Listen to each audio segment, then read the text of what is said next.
Me, Mega Marshmallows in HD here, and today I'm going to do a new bike unveiling. I just got this guy last night and I've been riding it for a little bit. Going to take it up to the park today and hopefully get some footage maybe, but we'll see about that. So without further ado, this was my new downhill bike.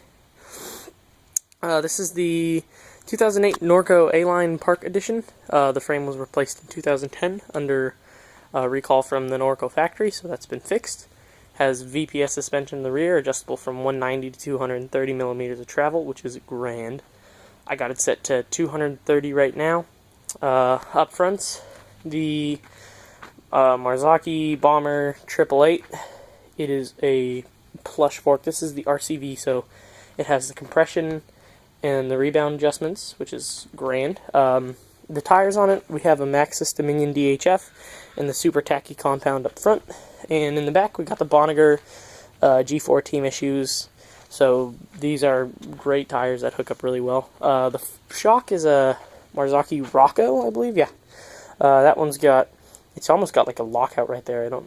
I think that's just because this is the air chamber that you can pump up with a air shock to prevent bottom outs. So it's set for, I think, 150 psi-ish right now. I don't know.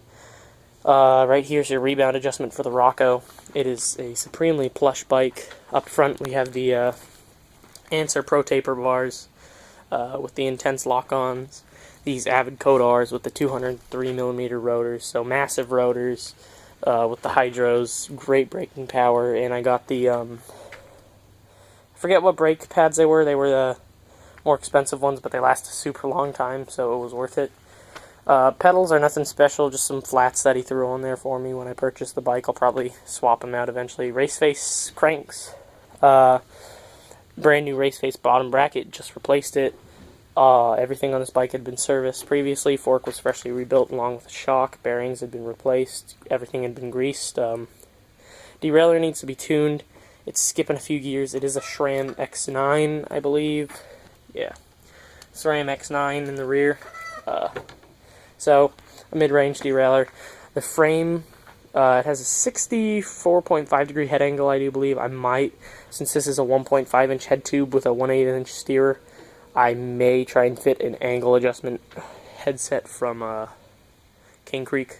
We'll have to see, because that could bring it down to 63 degree head angle, which is more modern. This is a 2008 frame, just replaced in 010, like I said. So the geometry is a tiny bit dated, but it's still pretty modern.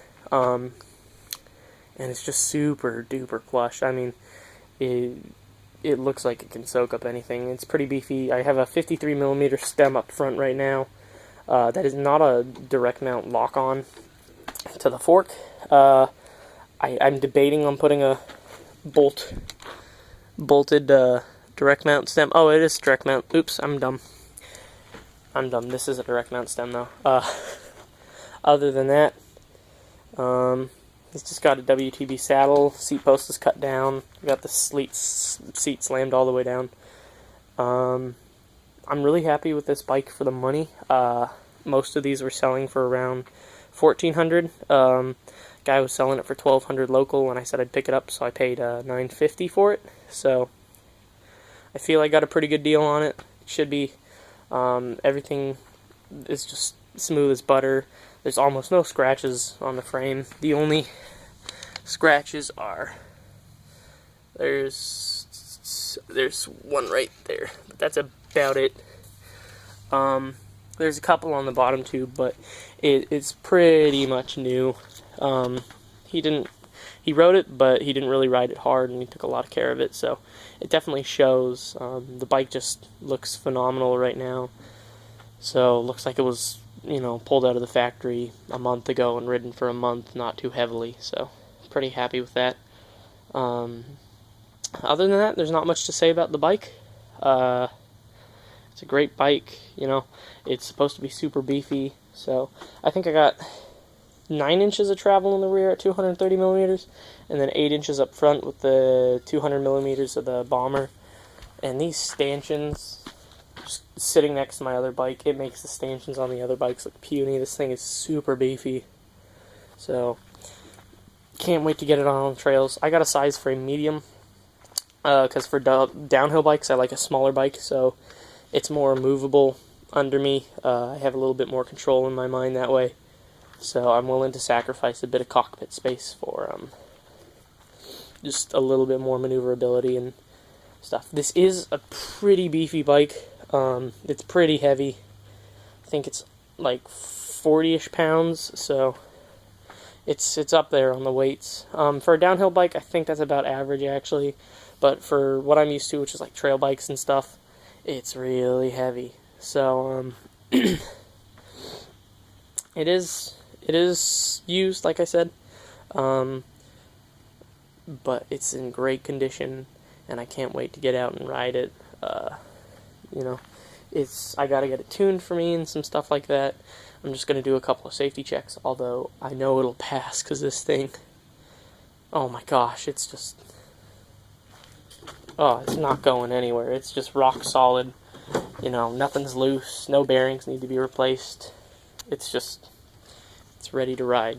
So, pretty stoked about that. But like I said, I will be replacing the pedals. I'm probably going to replace the grips and put on a seat that I like better, because although I don't really sit on a downhill bike, I have certain seats that I find more comfortable. So if I do like smash into it, or if I am just kind of grinding up a little bit of a hill at Doothie, I'll have a seat that's somewhat comfortable. So that's kind of the plans on it. Not much, because it's set up how I like it right now. And I just can't be happier with this bike. So I want to thank you guys for taking the time to watch this. If you could, it'd mean a lot if you dropped a like on this video. And I'll talk to you later. Bye.